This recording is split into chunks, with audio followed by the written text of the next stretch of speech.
जय श्री राधे, जय श्री राम।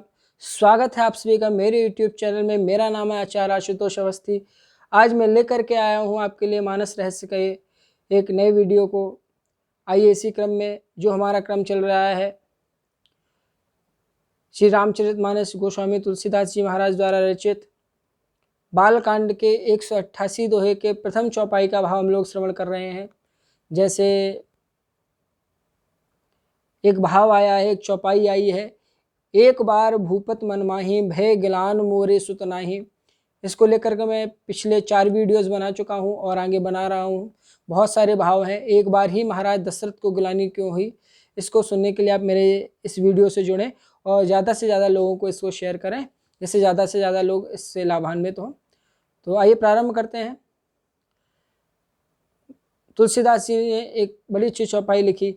एक बार भूपत मन माही भय गिलान मोरे सुत नाही। महाराज दशरथ को एक बार ही गिलानी क्यों हुई, इस भाव पर चर्चा कर रहे हैं। आइए हम लोग चौथा भाव श्रवण कर रहे हैं। महाराज 5वां भाव श्रवण कर रहे हैं। 4 भाव हम पहले ही बता चुके हैं, जिनके वीडियोस आपको मिल जाएंगे। लिंक आई बटन में आपको मिल सकता है, या आप सर्च भी कर सकते हैं मेरे यूट्यूब चैनल पे जा करके। बहुत सारे वीडियोस आपको मिल जाएंगे। हम प्लेलिस्ट को देख सकते हैं, मानस रहस्य करके प्लेलिस्ट है। आइए अब बात करते हैं 5वें भाव की तरफ। महाराज दशरथ को एक बार भूपत मन माही। महाराज दशरथ को एक बार ही गिलानी क्यों हुई? कहते हैं कि एक बार महाराज दशरथ देवासुर संग्राम में थे, युद्ध कर रहे थे। तो महाराज दशरथ के युद्ध करते करते, महाराज दशरथ जी के द्वारा युद्ध करते करते, महाराज दशरथ का जो रथ था, उनके रथ के पहिए का धुरा टूट गया। तो रथ नीचे आने लगा और महारानी कैकेयी महाराज दशरथ के साथ में थी।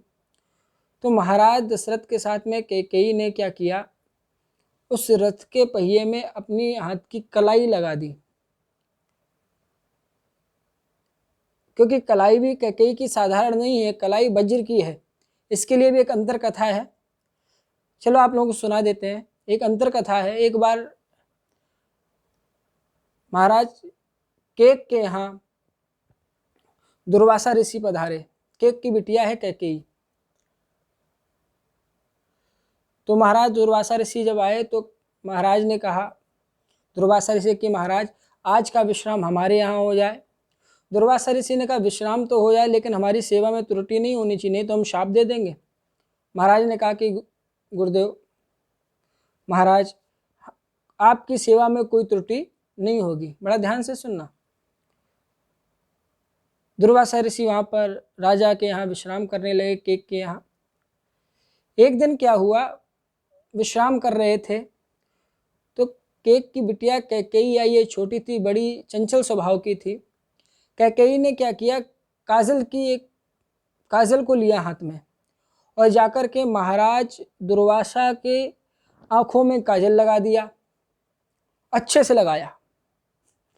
तो जब दुर्वासा ऋषि सुबह उठे, दर्पण में अपना मुख दिखा, स्नान ध्यान करने के बाद तिलक लगाने के लिए चले, मुख देखा तो बड़ा क्रोध आ गया। जिसने क्रोध में आकर के शाप दे दिया, जिसने भी मेरी आंखों में काजल को लगाया हो, मैं शाप दे देता हूं कि जाओ उसका हाथ वज्र का हो जाए। तो आज पूरे राजमहल में समस्या खड़ी हो गई, सब चक्कर में पड़ गए, अब क्या होना चाहिए। कैकेयी का हाथ वज्र का हो गया। महाराज दुर्वासा के पास ले आए केक, कैकेयी को राजा केक। दुर्वासा से कहा कि महाराज ये हमारी कन्या है, इससे गलती हो गई, क्षमा कर दो। दुर्वासा ने कहा कि अब साप तो नहीं बदल सकता। तो केक ने जब ज़्यादा आग्रह किया तो दुर्वासा ऋषि ने उसमें एक सुधार कर दिया। कह दिया कि इसमें ये इसका हाथ वज्र का तो नहीं रहेगा, लेकिन इसमें वज्र जैसी ताकत रहेगी। आज वही हाथ वही कलाई आज कैकेयी ने रथ में लगा दी। रथ नीचे आ रहा है, लेकिन कलाई है कब तक साथ दे। अब जब रथ नीचे आने लगा तो भारतवर्ष में रहने वाले पक्षीराज जटायु ने देखा और विचार कर रहा है, सोचने लगा, ऊपर से जो ये रथ नीचे इस भूमंडल पर आएगा, बैठा होगा जो भी मानव तत्काल भस्म हो जाएगा। जटायु विचार करने लगा, अगर ये रथ नीचे आ गया तो इसमें रथ में जो बैठा होगा वो बचेगा नहीं। तो उस पक्षीराज ने अपने पंखों को फैलाया। जटायु कोई साधारण नहीं जिसने रावण के दांत खट्टे कर दिए।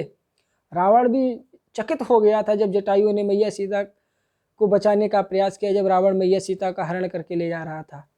रावण भी घबरा गया था। मारे चोच बिगारिस देहि, चोच मार मार के महाराज रावण की दशा खराब कर दी थी। वही जटायु जिसने पंखों पे रथ को लिया और नीचे उतार दिया। महाराज दशरथ ने जटायु से कहा कि जटायु, मैं तेरा ऋणी हूं, मांग लो, क्या मांगना चाहते हो। दशरथ ने कहा कि तू मेरा भाई है, तू मुझसे जो चाहे वो मांग ले। जटायु ने कहा कि महाराज हमें कुछ और नहीं चाहिए, आप जैसे चक्रवर्ती राजा ने हमें अपना भाई बना लिया, और क्या चाहिए। दशरथ ने कहा कि फिर भी कुछ चाहो तो मांग लो। तो जटायु ने कहा कि महाराज हम केवल एक चीज़ चाहते हैं, हमारा एक भाई था संपाति, वो ना जाने कहाँ चला गया है। हमें बस एक ही चिंता सताई जाती है कि जब हमारा अंतिम समय आएगा, जब हमारे प्राण जाएंगे, तो हमारे शरीर की अंतिम क्रिया कौन करेगा।